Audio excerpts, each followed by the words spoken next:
I've got the notes here and I don't even know how to start. Just probably the best way to start is we lost Dr. Meldrum. All of us in the Bigfoot world have literally and metaphorically been standing on the shoulders of giants. There have been some people that will never be replaced, absolute legends that have passed away. We all know that we have to go sometime, so you have a little bit of time to prepare sometimes, but then sometimes you don't. And this was one of those situations, one of those horrible tragedies. I mean, it was just totally unexpected.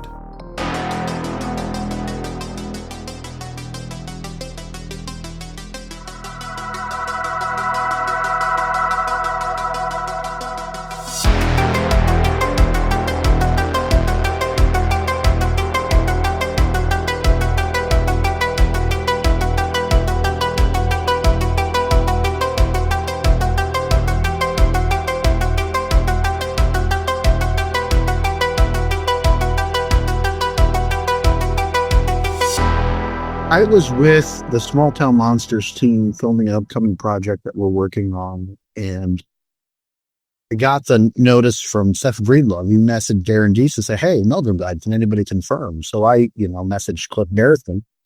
I sent him a text message, and he didn't get back to me for a while. In fact, he didn't get back to me until after Meldrum's wife had made that post on Meldrum's Facebook page, and then he got a hold of us. "Sorry, man, I didn't want to be part of the rumor mill. I just, I felt it was their her right to make that announcement to everybody." I'm like, yeah, that's no problem. Like, I wasn't trying to pressure, get an inside scoop. I just, Lauren Coleman's been wrong before. Right. And I just wanted to have some, confirmation on it, because honestly, a couple of weeks ago, Baker and I James Baker, were sponsoring him to come to the Pennsylvania Bigfoot camping adventure. And the Tuesday before the event, he emailed me and said, "Hey guys, regrettably, I'm sorry, I'm going to have to pull out. I hope you forgive me.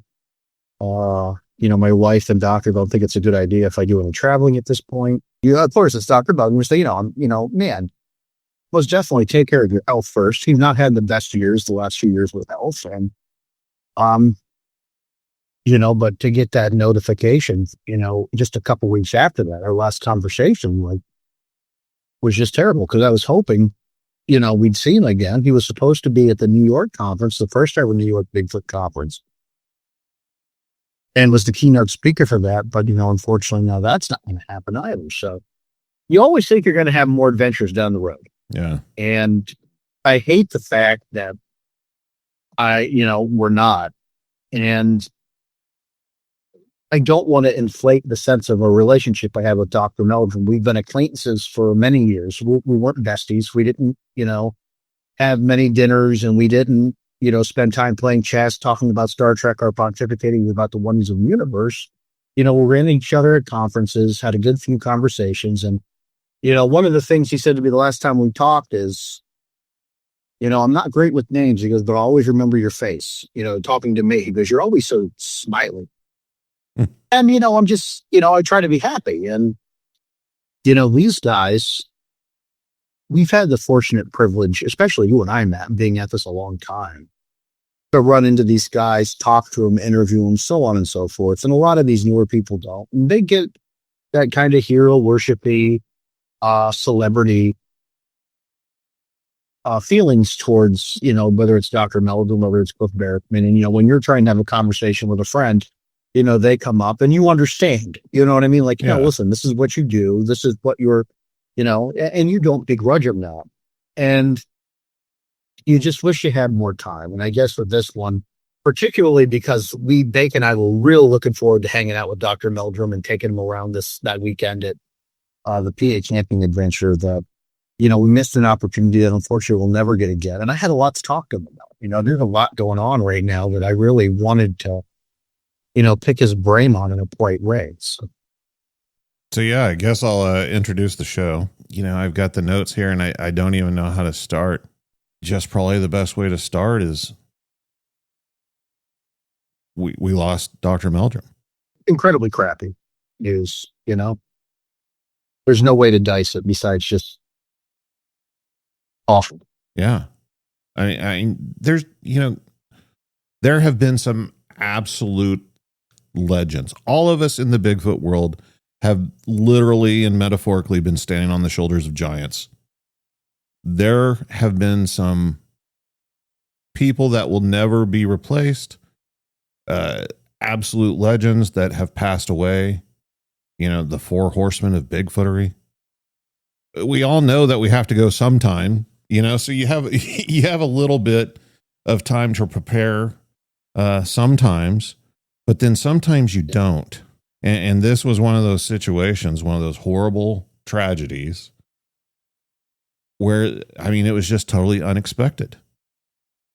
Well, listen, you made a good point where you just said, we stood on the shoulders of giants, and, you talk about people's contributions, and are there folks that have had a larger contribution than Meldrum? No. Right. I mean, academically, you at least seemed to be more in a position of respect and authority than Grover Krantz. He wasn't, and for the love of God, the man was not cantankerous. No. I don't think I've seen a single picture of him in the last 72 hours of anything but a smile. And, that's telling to the kind of person he was. But, yeah, you have your Greens and Independents, and we all know I'm partial to John Green. But when you talk about a total, body of work, arguably, when you look at that impressive collection of casts and that he's brought other people in willingly to go over and talk and share his theory, who's done more than Meldrum? Well, I mean, just due to circumstance of the times, the way of the times where Bigfoot is sort of mainstream at this point. You have various TV shows that feature stories on Bigfoot. He's written books. He has been the keynote speaker at countless Bigfoot conferences and conventions. I mean, he was the face of Bigfoot, and he was an active, legitimate scientist that just brought tremendous amounts of credibility to the Bigfoot world, where we had none prior to him. The conversation's already starting at who's the next. There is no next Meldrum. No, of course not. Jeff Meldrum's Jeff Meldrum. There's people that can step in, and I saw Amy Boo say it earlier today. A good friend of mine, Amy Boo from Project Zoo Book, that no one's gonna fill his shoes, but we're ready to step up and take the walk, or something along that. Yeah. And that's respectable. And God, you're thinking about some of these things people have said. I had a little bit of a public meltdown about it yesterday, and I don't really do that often.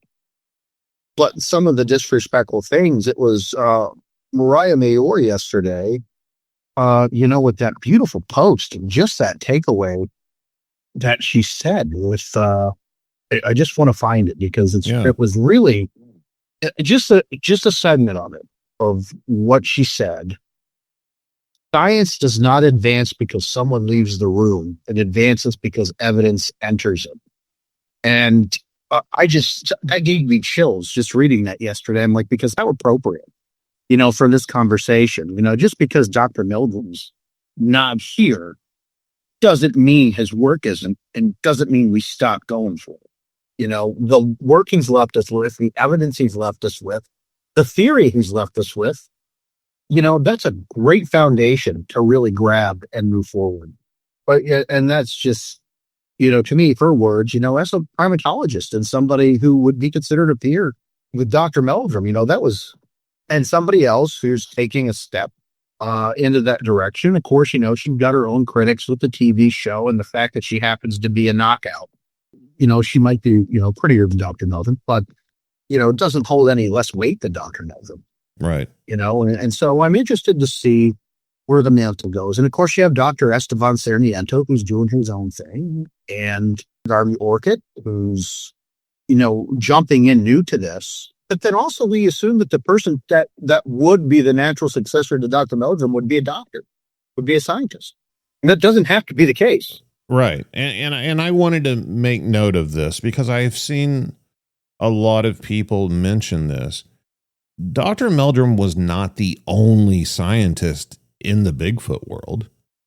No, we have quite a few, actually. And there's some that are working behind the scenes that don't want the notoriety.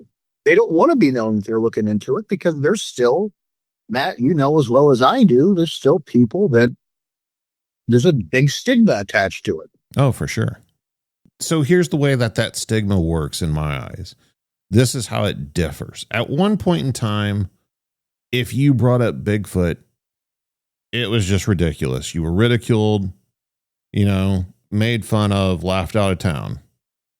And that was just for us. That wasn't even for scientists. Right. Now it's to the point where that stigma is gone to an extent. It's okay to talk about it, but if you cross over into that line of, well, yes, I believe it exists, then that stigma is still there, I think. Totally. You're 100% accurate. I wanted to ask you this, just because of us being a couple of old farts in the Bigfoot world, unfortunately with that comes, losing a lot of people. And we've talked about it. We have lost some absolute legends that we have been there, so to speak, during their timing of passing.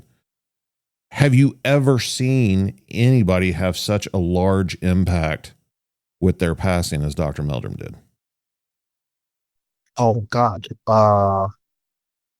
Again, though, we talk about the timing, right? It's a lot harder because of, the popularity of Facebook and social media now. How would this have been if, I guess John Green was still social media. We were still rather new to it when John Green passed away, I think. But, no, honestly, Dr. Bitternagel passed away a few years back, and I don't remember it being as tribute felt. Right. He passed away, but I don't remember in 24 hours, all these tribute shows and here we are days later and the dialogue has not stopped. Right. I don't know if it has to, we don't have to go into details. Everybody knows September has been a shit month. There's been a lot going on. So I wonder if that has had an effect on this, where it just hit home with a lot of people. But Sean, I received emails from complete strangers, just listeners and followers on the internet, letting me know of his passing. Right. Well, listen, whether it's Facebook posts, I'm looking at my own social media engagement. My posts have been 3 to 4 times as popular in the last several days than they have been all year. Yeah. Especially my posts about Meldrum. And again, and I say this, specifically, and more than anybody probably besides Baker, how sensitive I am about propriety.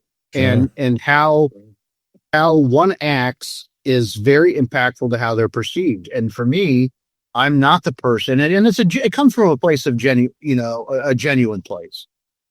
I'm not the person that's going to jump on and say, oh, hey, we have to do a Meldrum episode right now. In fact, I talked to you about it. I don't know how or when we're going to do one.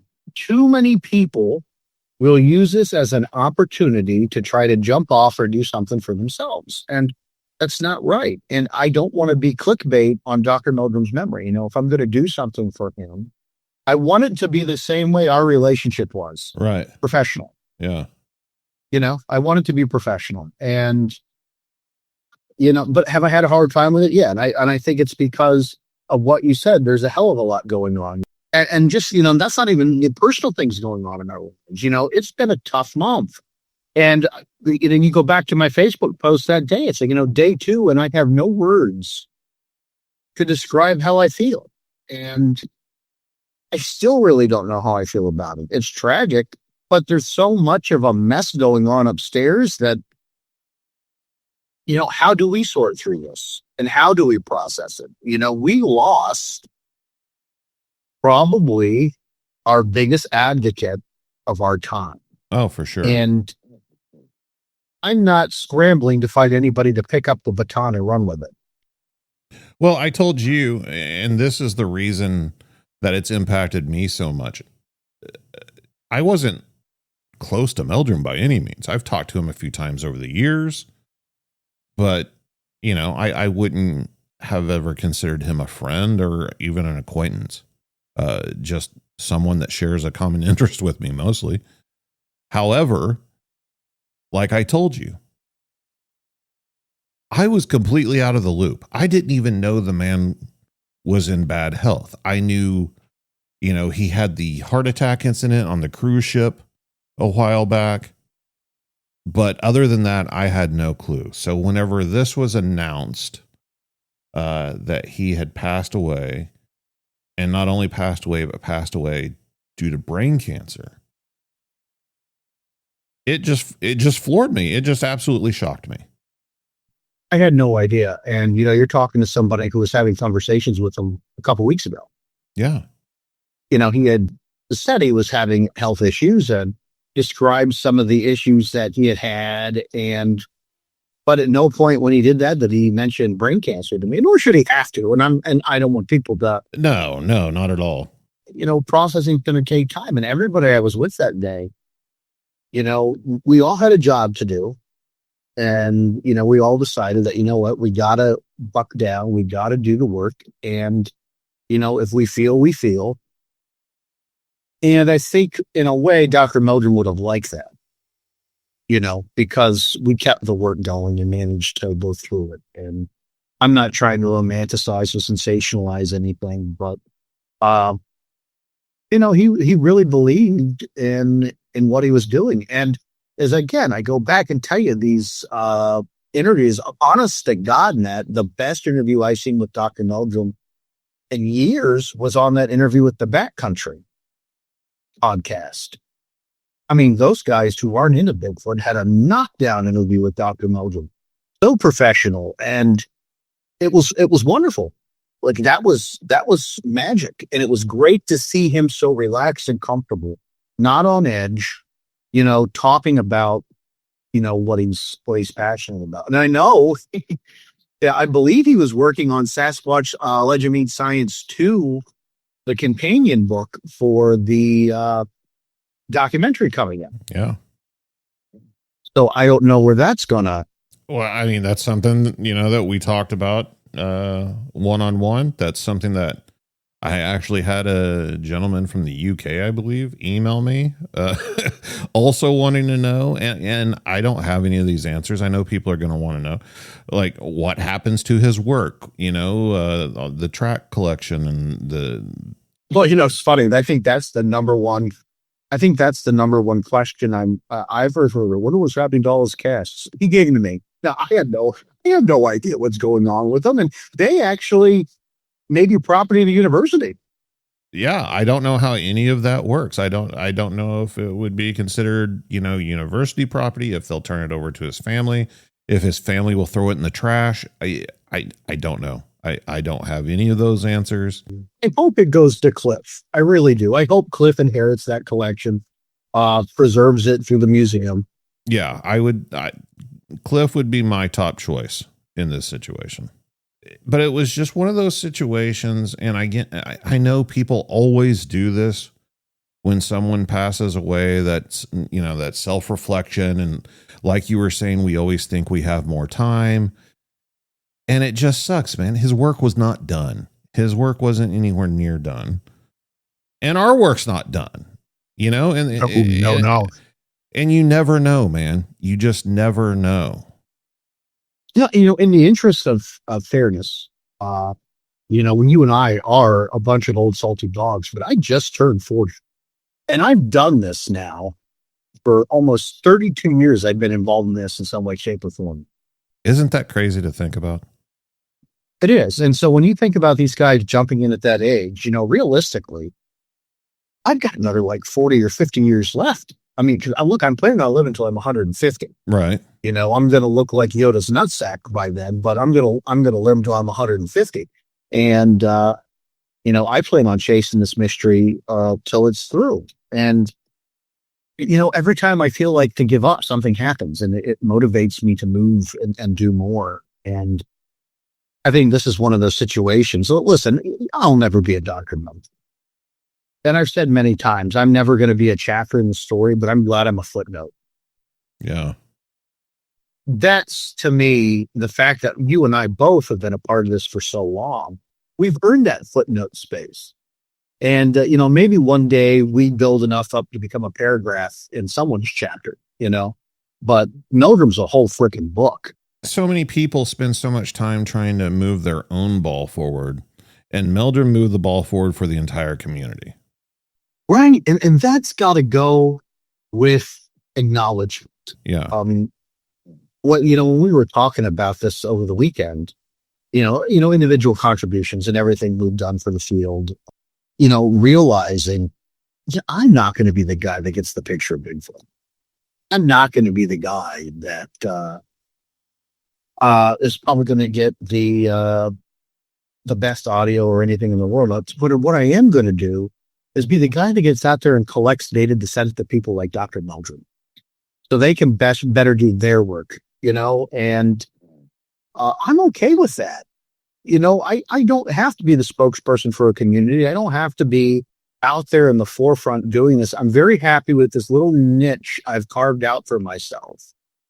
And to let guys like Dr. Meldrum do what they do best. It's all about knowing your own capacity and knowing your own capabilities. And what we need to do is continuously identify those people that can be that beacon, that can be that person that sees it through to the end, and assist them, not sabotage them, not throw them under the bus, assist them, and I think once we realize that, we might actually get a little further along in this research that we've been stuck in for the last 60 years.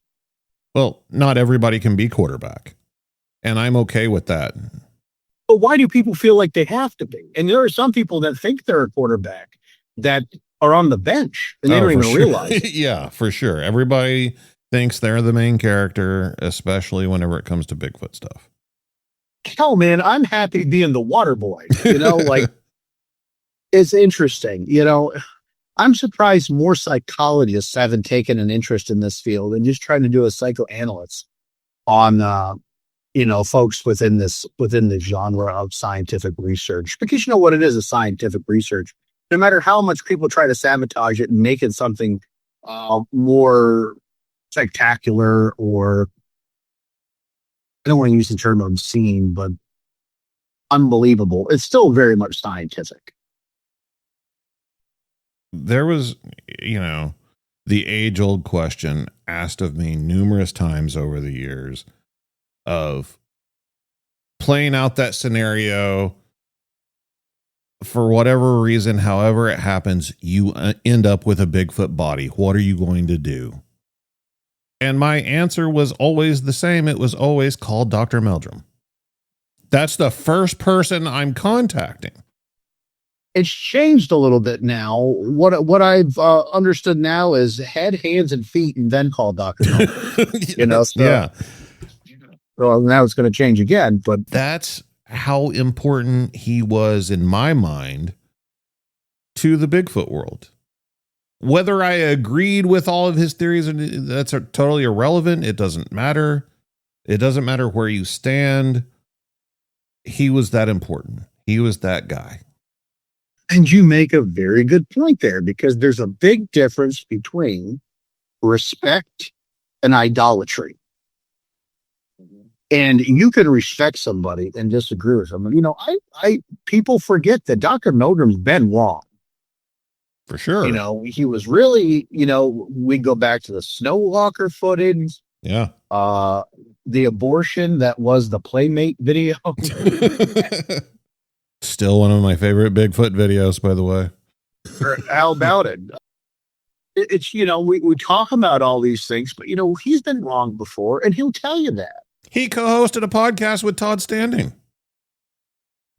And you know what? To some, that probably is going to mark him a little bit. He's never really disavowed himself, but he made a comment, and I wrote it down because I wanted to ask. I wanted to ask him about it. I was going to be with Steve Cole and Dr. Meldrum simultaneously. And that conversation was going to come up at some point.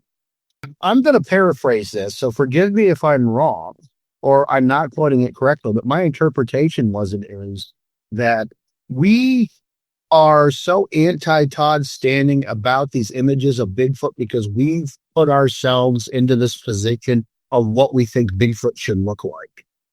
So are we really being objective, or are we really having a bias? And that was a fair point. That doesn't change the fact that I don't think there's any legitimacy in those videos, but it did make me stop a minute and think, is like, yeah, you know what? Maybe Dr. Meldrum isn't buying everything hook, line, and sinker, but he's doing a good job playing devil's advocate. Because there's always in that back pocket that what if there's that 1/100,000th of a percent that Todd Standing's not lying?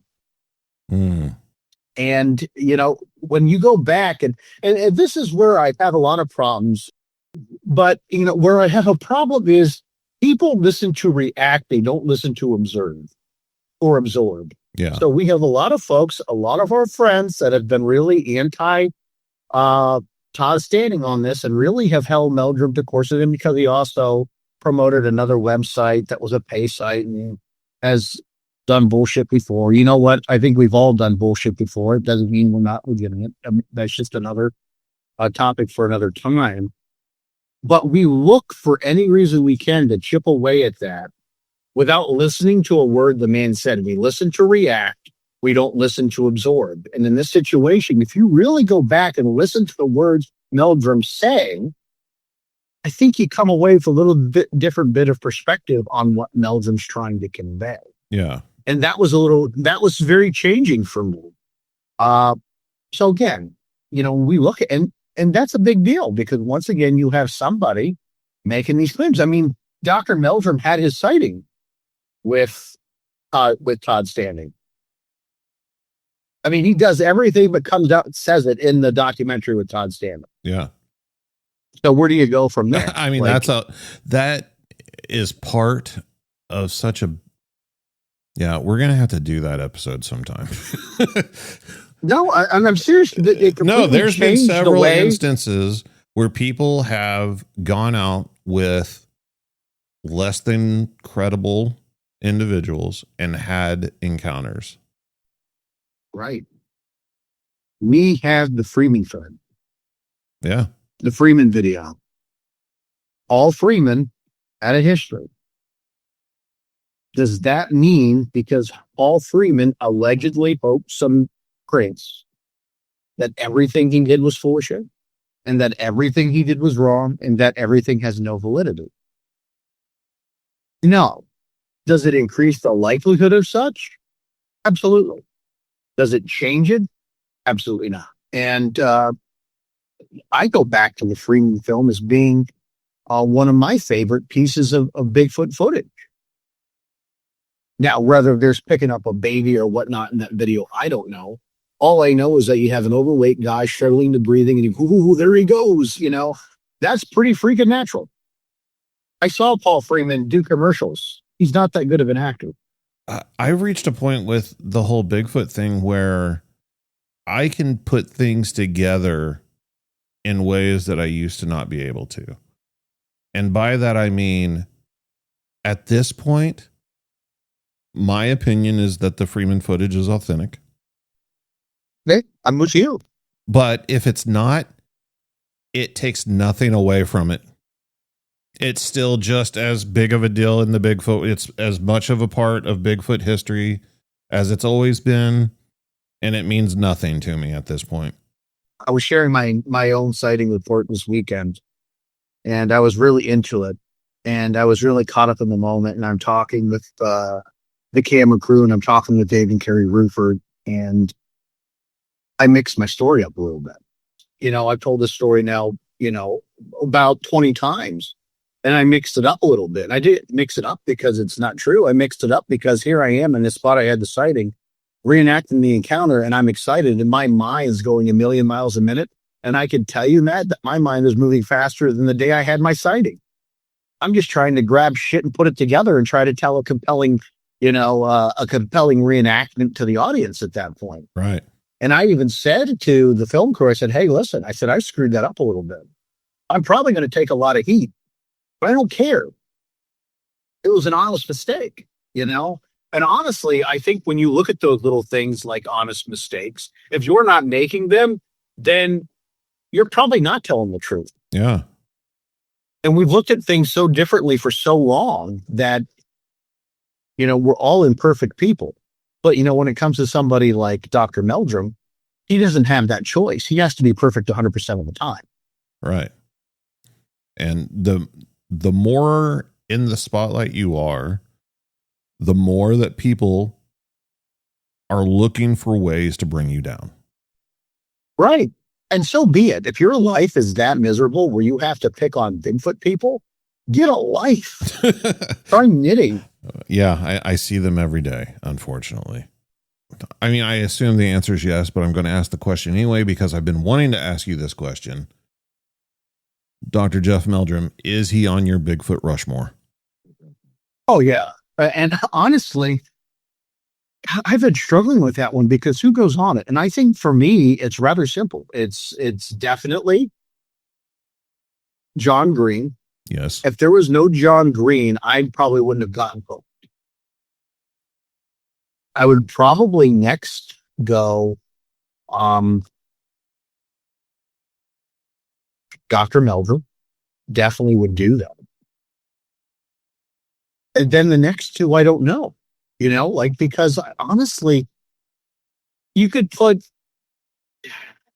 I like Peter Byrne and I liked Renee DeHinden. And this might piss a lot of people off, but besides being a part of that early research, what did they really do? Oh. And at the end, Renee DeHinden kind of became a caricature. Yeah. I mean, he was in those Kokanee beer commercials. I would probably throw, and here's an interesting take, somebody who doesn't get nearly the credit I feel they should, Tom Seberg. Okay. I would probably throw Steenberg on there. It's not easy. No, it's not.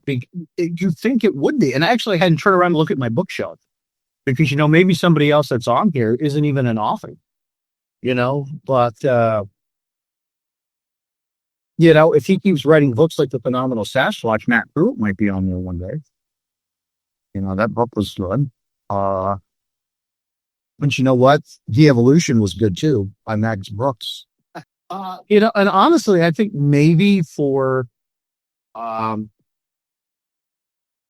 really don't know. Actually, you know what? Probably somebody else who would go on there that's done an awful lot for categorizing Bigfoot.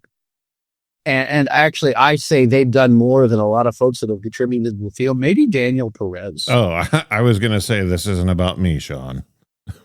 No, well, you're on my special mountain. You and I are on Mount Stinkthorn. Yeah. But yeah, maybe Daniel Perez. Oddly enough, I know a lot of people probably wouldn't consider him, but think about it. He's done field work. But this Bigfoot Times has been around forever. Still going. Right. And you know what? You could also make the argument maybe for Joel Bielhart, who's been out on the Pacific Coast forever doing research. I know a lot of people would say Grover Krantz, but I didn't connect that well with Krantz. And this is my list. I found him to be grumpy and a curmudgeon. I didn't find him to be very endearing. I mean, I'll say this much. I 100% agree with Meldrum and Green. And beyond that, I'm not sure anybody else has earned a spot. Right. It's hard because you know what? You take the emotions away from everything. We want to go back to the original Four Horsemen, Patterson and Gimlin. Ladies and gentlemen, there's a chance Patterson and Gimlin have told the biggest hoax for the last 60 years. There's always a chance. Aside from that film, what have they done? And here's my hot take on that. If it was ever revealed that the Patterson film is a hoax, my reaction is going to be good. That's amazing. That is absolutely amazing. Yeah. Moving on. We can put a nail in it. Good deal. Finally, an answer. I can't wait to see the comments on this. So what people think about that seriously and it's because, Matt, it's not something I thought about until you've asked me that question. I met Bindernagel in Texas, and I liked John Bindernagel. I thought he was a great person, very nice guy, brilliant mind. Did he do anything for Bigfoot? He wrote a couple good books. Right. He had an interest. I mean, lots of people have written Bigfoot books. I'm writing one. I'm never going to be in a Mount Rushmore. Well, I mean, it's still early. Well, listen, I'm young and I'm full of charisma, but at the same time, we know that there are some very deserving people out there. And, maybe the fact the other thing is we just can't think of everybody right now. Oh, for sure. Because I'm sure everybody's like, what about Richard Greenwell? What about, so-and-so, what about him? What about Tom Slick? This is right. Well, he had a lot of money, but what else did he do? Yeah. And these things sound harsh because, well, what did you do? Well, honestly, I've been more impactful than Tom Slick. Yeah. I funded different endeavors. I funded conferences. I funded speakers. If that's your only claim to fame, then you know what? Robert W. Morgan is another name people could throw out there, but he goes on to the crazy edge. I love Robert W. Morgan. I mean, we're both aware. I'm not going to say his name because I just don't feel comfortable saying it. But I mean, we know of a very wealthy benefactor that's funded millions of dollars into Bigfoot, funded the entire BFRO, funded the Olympic project. I mean, the list goes on and on. But what has he done besides give the money? Yeah. And I'm not minimizing that contribution because that's pretty rad that he's had the ability and money to do that. Absolutely. But this is a Mount Rushmore of research. Whenever it comes down to brass tacks, even the greatest names in Bigfoot history haven't done that much. No. And you got to look at, we make them, they're the four horsemen because they were kind of the pioneers. Right. But comparative to today and all the work that's been done since then, where do you go? And that's really hard. So, and you know what, from an entertainment perspective, you could throw a lot of other names on there, if we go to a kid right now and we went to I think about myself. I go to a 14-year-old kid right now that has an interest of Bigfoot. Do you think their Mount Rushmore is going to look a lot different than ours? Oh, for sure. Do you think Cliff Barrickman and Bobo aren't going to be on that list? Yeah. Right. And that's not, to say nothing against those guys. I love them both dearly, but that's also a sign of the time. So again, you and I fall into that too, because we're we could almost say second generation squatchers, right? Yeah. And this generation, almost second generation. And so we weren't around to have that initial impact. Really, when I go and think about it, I think of guys like, we've got the Greens, we've got the Meldrums, but then I also think about the Tom Steenbergs and individuals like that. So people's mileage is going to vary. Everybody does this with things like professional wrestlers. I think it's a very great mental exercise, Matt. Yeah. It's going to create a lot of controversy. I'm preparing my hate mail now. So, well, something that we talked about a little bit earlier and other people have commented, Meldrum has created this void with his passing. Is it one that will be filled? Do we need to fill it? How do we kind of move forward from this point? I had a question that somebody asked me over the weekend, and I'll answer your question with this question because they're kind of similar. Somebody asked me, did Meldrum have a protege or a student that he was fostering along with this? I can't answer that question. I don't know. I'm not aware. Right. The only person that I considered would be a student of Meldrum, and I don't know if they would agree or even if another one would be Cliff. And so do I think, and nobody's going to fill his void, right? I think people need to carry on his work, and I think it's very important that we do so. But we have to really figure out what that work was. Where was his work going?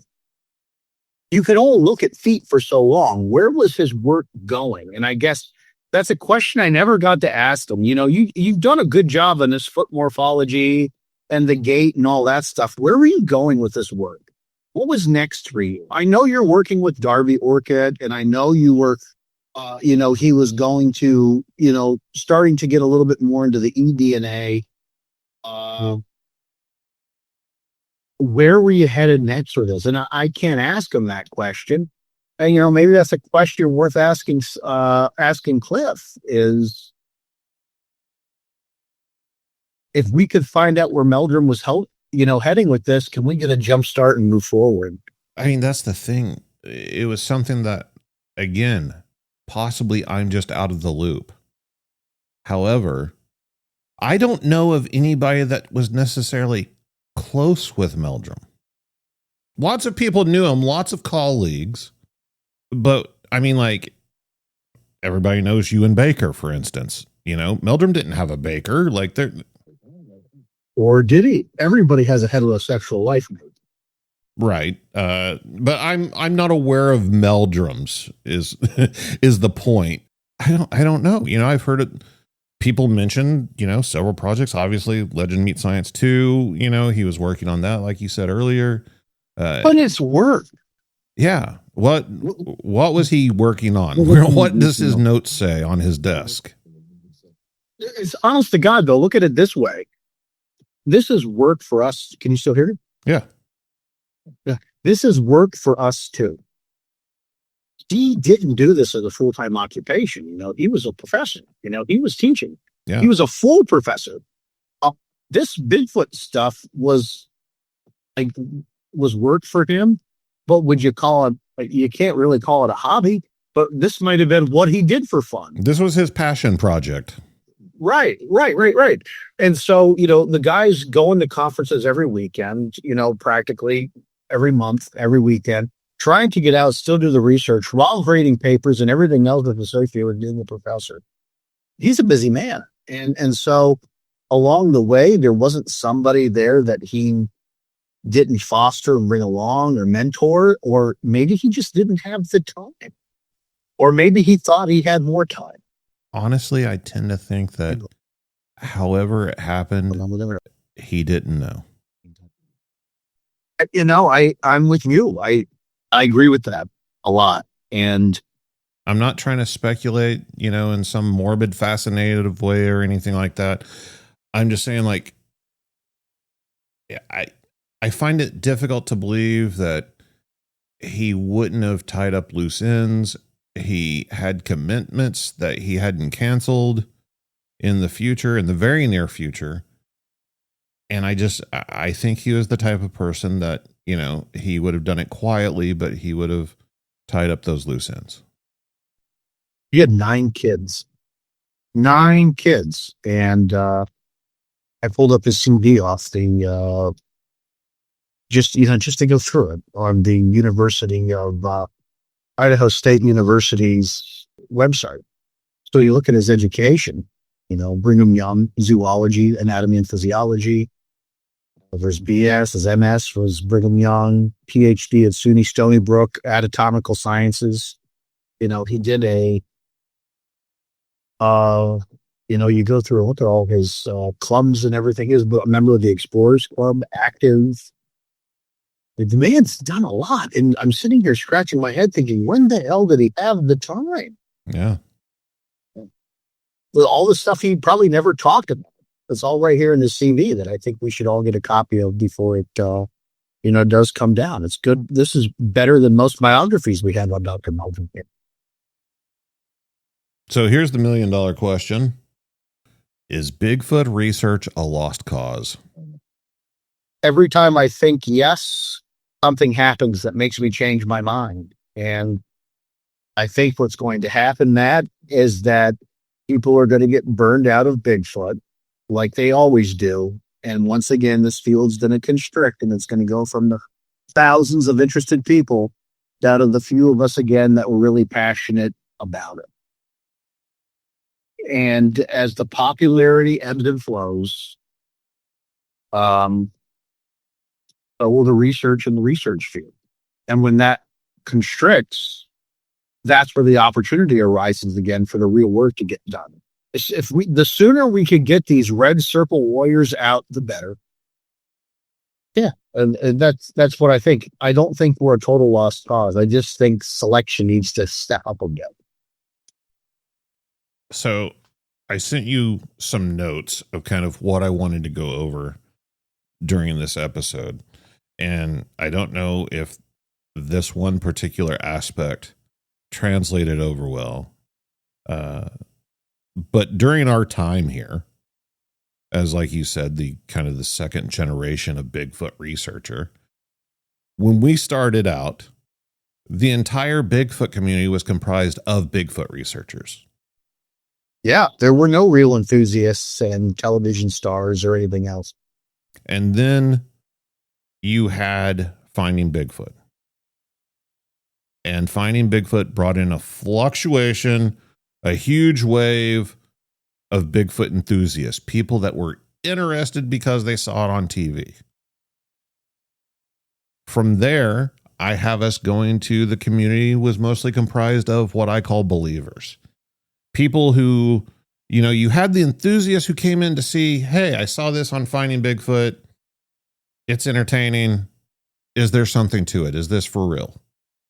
And wanting to learn more about it. But the believers, they just believe. And they're the ones who kind of started just coming in and saying, oh yeah, Bigfoot's real. And, you know, they do all this stuff. We don't have to get into it. We've been over it before. You mentioned the Red Circle Warriors already. Right. And, you know, I have no other definition for them aside from that. It's no longer a clear division like it used to be. Right. And, you know, there's nothing wrong with being a believer. There's everything wrong with being a believer and not being objective. Right. And I guess I kind of get it. I mean, there's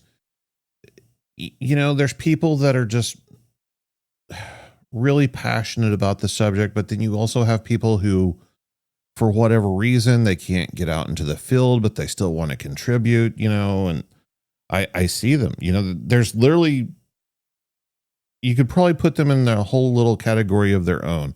There's people who go on the internet and go on to like Google Earth and just look for Bigfoot on there in the satellite imagery. And now I believe we are in the time of the entertainer. I believe Bigfoot research has completely gone over into the world of entertainment, unfortunately. But I'm part of it. You're part of it. You know, I was going to say, but did you and I naturally evolve into that because we had to? Yeah, for sure. Like and are we partially kind of responsible for that since we were podcasters? And look, we're not podcasters. We're OGs, man. Well, that's what I try to explain to everybody. Bigfoot podcasting was around before podcasting. This was already happening. Well, and when you think about it, you could go back to even more primitive when we were meeting together in Yahoo chat rooms and on Pal Talk, having voice conversations, you know, so there's always a little ambiguity as to the beginning of Sasquatch Experience, you know, my podcast, because if you ask Henry, yeah, we could say our first episode was it, but we were doing that chat room conversations for years. We were listening to podcasts and radio shows and having conversations. Yeah. You know, one person would play it. The rest of us would sit there and talk about it while we're listening. And now the field is led by people with YouTube channels and doing their own podcasts. Everybody has a podcast. I'm kind of reluctant to use the word podcast because most of them are not actual podcasts. They just, you know, do a live video call on YouTube or whatever and have a logo or whatever. Fine. It's fine. It's funny because I struggle with what to call it anymore, you know, because yeah, we still put it out as a podcast. We're very much a live stream, you know, and again, you go back, just because someone can do a thing doesn't mean they should do a thing. Right. And context is key and content is key. And I struggle with the fact that the world is broken down into catchphrases and buzzwords and books, and people see the sensationalism, and that's where they go for information. If somebody has a high subscriber count or a high follower count, people will automatically listen to them. They will automatically subscribe and follow that person because the hive mind, if so many people do it, then this person must be telling the truth. I should be listening to them too. And That's not always the case whenever it comes to this subject matter. Those numbers really don't mean much in terms of knowledge or experience. You asked a secondary question to this as well, is does anyone care? Yeah. And that's a great question. We care, we wouldn't be talking about it. And I think there are people that do care and are trying to put something on to keep it going and to keep the research alive. But I think we have to get that mindset change from this being entertainment to this being science again. Well, I think that's where the shift happens. In my mind, at least I hope it is, which who knows what that will mean for me in the future. But I think this is the cycle. I think after the entertainment cycle wears out, it will circle back around to researchers again. That's my hope, at least. I hate to keep saying it, but I think you're spot on in some instances in this. And whenever it comes to does anyone care? I mean, of course we care, but to the general public, does any of it really matter? And once every couple weeks, you and I had that conversation of why do we give a shit anymore? Nobody else seems to. Yeah. You know, why do we care about having any kind of integrity or, anything when nobody else seems to anymore? And God, there's just so much revisionist history and narrative changing and flip-flopping and all this stuff that goes on. It's just hard to understand where the information comes from is good information, who you need to follow, why you need to follow them. And, hopefully folks, I still cling on to the hope that common sense prevails. And I know that's probably a giant fallacy, but I hope common sense prevails at the end, that one day we wake up from this mass hysteria and people are like, I have seen the light, and move on into where we need to be. And everybody else just goes away. I can tell you something on my list of items that bothers me greatly currently is artificial intelligence. Well, it's not that intelligent. No, it's not. The problem is AI does not make you more knowledgeable. No. And I see not only people being duped by videos and images, but I also see a lot of our colleagues and peers now using AI to produce their own content and to try and be something that they're not, that they don't have the knowledge base to be. Again, capacity. You heard me say it earlier. Know your capacity, know your capabilities, and stay in the lane. Yeah, I think it's going to cause a lot more problems on down the line. I'm not going to be teaching anatomy and physiology. I mean, I've told enough people to kiss my ass where I feel like I know enough about anatomy, but in all honesty, I'm not going to be, teaching that. And I didn't get my degree on copilot.com, No. And if you don't know the material, you don't know if what the AI is telling you is correct or not. Right. And then you just put it out there and it's like, okay, well, last week you were writing at an 8th grade level, and this week you're putting out technical scientific journals. Right. And that's not how that works. No. Please, by all means. Again, I go back to the fact I'm writing a book. And what I want you to get from this book when you read it is that it was written by me, that you get my spirit, you get my voice, you get my humor. When you read it, I want you to say, you know what? Porker wrote this. You're not going to get that from AI. One of the things I'm really fussy about is that the story's told in my voice. So yeah, there may be some grammatic errors in there. I'm not the most grammatically correct person. I want you to be able to, when you're sitting down and reading that book, you're hearing it in my voice. And that's like I said, that's a style choice, Matt, that I'm choosing. And I know that might impact some of the reviews. Listen, I'm no Matt Pruitt when it comes to words and intelligence. I'm an average guy. I can tell a good story. I'm pretty entertaining. And I got a lot of stories to tell, and I want you to enjoy it. And if I really wanted to speed this up, I'd have used AI by now. Well, I think authenticity means something.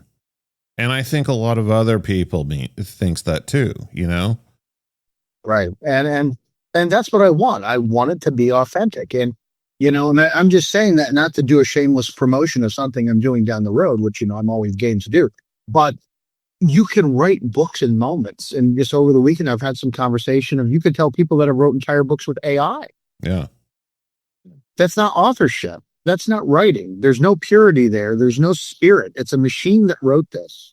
It's not going to pick up your voice. It's not going to pick up your cadence and context. It's only as smart as you make it. And it's not going to go out there and find Bigfoot. No, you have to get off your ass and go do it. And I realized that this weekend, and just a complete moment of humility that I'll share with you and with you. And I shared with some others. I was talking to David Rupert, a good friend of mine who's been a researcher in Pennsylvania for a long time. Him and his wife are dear friends. And I said, Dave, I was starting to feel like a fraud because I haven't spent as much time in the woods the last year as I've wanted to. And I feel like you can only talk about things so much. Like at one point, when do you become the high school athlete talking about your high school football days? Yeah, Polk High. 5 touchdowns, 1 game. You don't think that happens in this field? Oh, all the time. I don't want it to happen to me, right? So I spent the last 5 days out in the woods with good people, in and out of the woods. And it's just really got Matt Arner and I, my research partner, and you've talked with Matt on here before. It's gotten us really more emboldened and impassioned to get out there and do. And so hopefully these little moments of inspiration, we get more people take it. We get out and get back to doing the field research and having fun talking about it. There's a credibility that comes from that you don't get. And again, I don't want to turn this field to field versus armchair, because there's so much the proverbial armchair researcher has to offer. And let's be honest, Matt, some people can't get into the field anymore. Does that make them any less valuable? I'm one of them. Right. That doesn't make you any less valuable to me. I can call you at a moment's notice and say, hey, I got some shit going on. What can you tell me about this location in the next 15 minutes? You could pull stuff up for me I couldn't get on my own, or you have connections. Here's the deal. And this goes back to where we started talking about Meldrum. You only have so many more trips out into the field, and you don't know which one's your last. Dude, so true. I didn't know my last field trip was it. I had no idea like this was the last time I was ever going to be out in the woods. It sneaks up on you. I've got Lyme's disease now. I'm one bad day from, who knows, untreated for a long time. Apparently I was dumb, but these things happen to us when you do this. It's, risk you take, and, we don't know. And as we've seen, the next, I think back to, another passing that was effective to me was Bill Gringuinness. Absolutely. Another guy I really looked up to and held the highest esteem. And I didn't realize, you always think you have more time left with these kids. You really do. And you don't know. So maybe there's a lesson there is don't take it for granted and enjoy it while you can. Immerse yourself in it. Love it. And if it's your passion, develop it as your passion and work towards it. Don't let it limit you. That's kind of how I feel about it at this point. Whenever it comes to, does anyone care? Does it matter? How much of an impact will we actually have whenever it's all said and done with? I honestly just think we're damn lucky that we got to be part of it. Word. I 100% agree with that. I'm saying that again because it's a privilege, to say that we've got to walk on the shoulders of giants. We've also got to walk with them. Yeah. Which is pretty, especially you and I, who have been fortunate to, have conversations and experiences and moments with a lot of these guys in some way, shape, or form. I never thought in my life I'd get to interview John Green. And I did. My hero and the guy I looked forward, up to the most in Bigfoot research.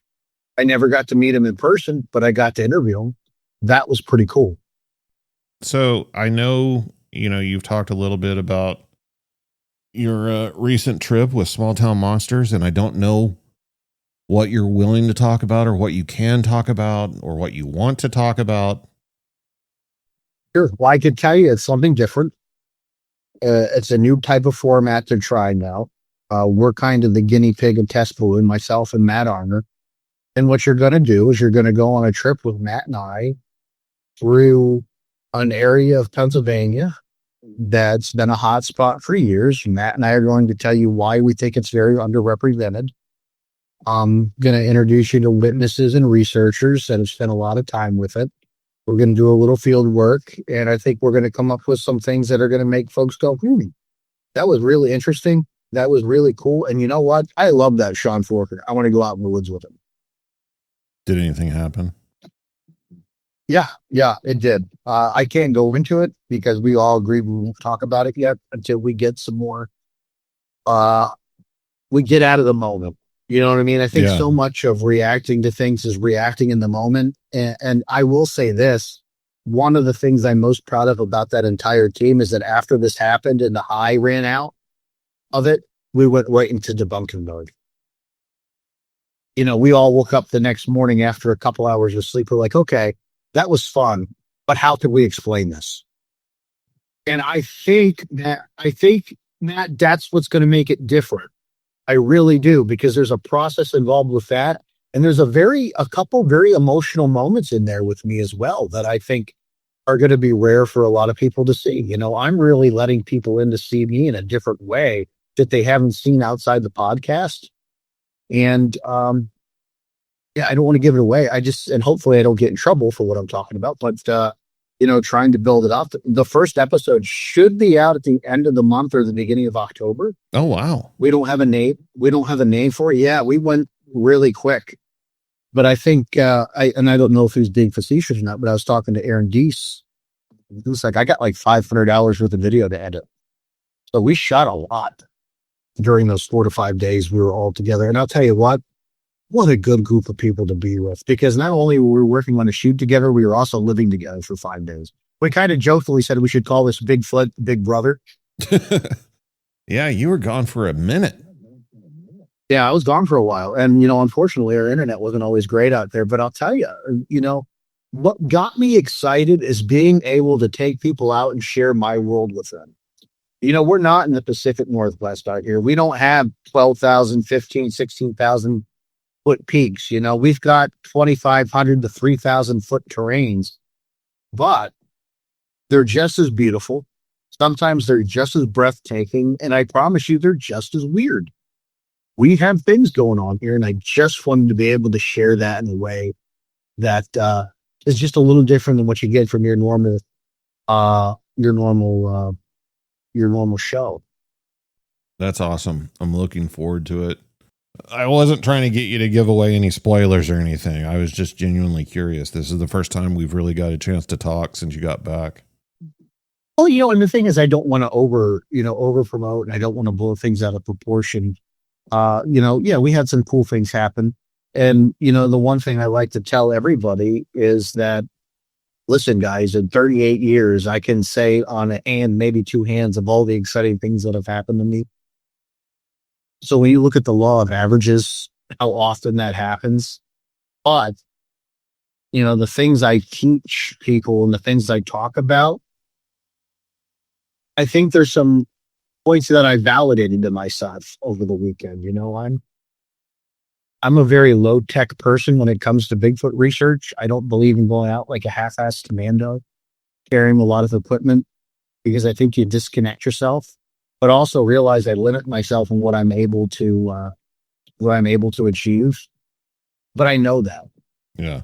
And I explain that. And I think folks will be very happy with it.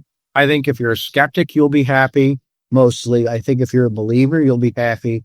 Mostly, because there's always those people that no matter what, they're never going to be happy to begin with. Well, I know that people love the exciting stories and, the sightings and all that stuff. I get it. that stuff is by far the most entertaining and the most interesting to most people. But I tell people, you have to allow that cool down period.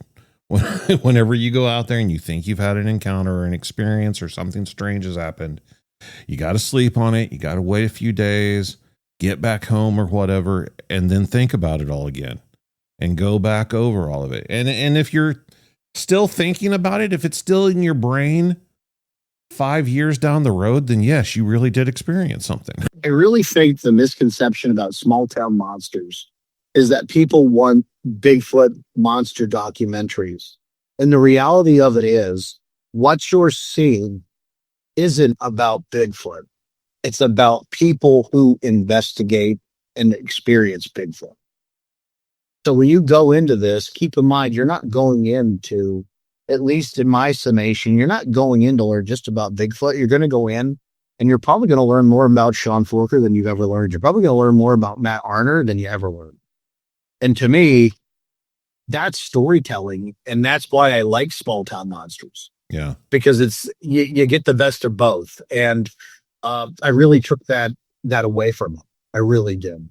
And hopefully, which I don't have any doubt, it's going to be told in a very classy way.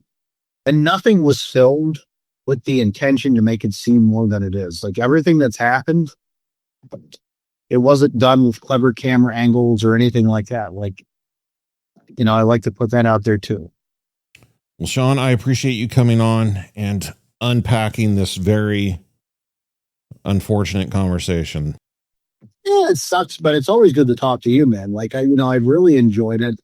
You know, we hadn't talked in a little while, and I think the Meldrum thing is, was a good way to, kind of, hey, what the hell? Let's not forget we both exist. We've all had shit going on, and that happens. It comes and goes. But I really enjoyed our conversation. There's some really thought-provoking stuff here. And at the end of the day, I hope the audience really likes it. It's our personal opinion on things, but I'm anxious to see some of the comments on what they think about our Mount Rushmore and what have you. It's interesting. Because I'd like to see what their comments are about it. I would like to see what they think their Mount Rushmore would do. Yeah, for sure. I mean, I'll get back to the witnesses. This was just an episode that I had to do for myself with everything that's happened and all the thoughts that I've got in my head. Yeah, I just had to unpack, man. Yeah, just in your defense, this wasn't a oh my God, I got to do a show about Meldrum. I think it moved more into Meldrum than you and I wanted to be honest, when you look at our note sheet. Yeah. But you and I have both been sitting on feelings, and I think that's what's important. Like, we've been in this a long time. To think it's not going to affect us in some way, shape, or form is just silly. Part of the process, man. Part of the process of healing and getting it past us. And if you'd like to be a guest on Bigfoot Crossroads, send me an email at bigfootcrossroads@gmail.com. Check out the website, bigfootcrossroads.com. You can find links to social media, past episodes, merchandise, everything you need all in one place. And until next time, remember, there's something in the woods.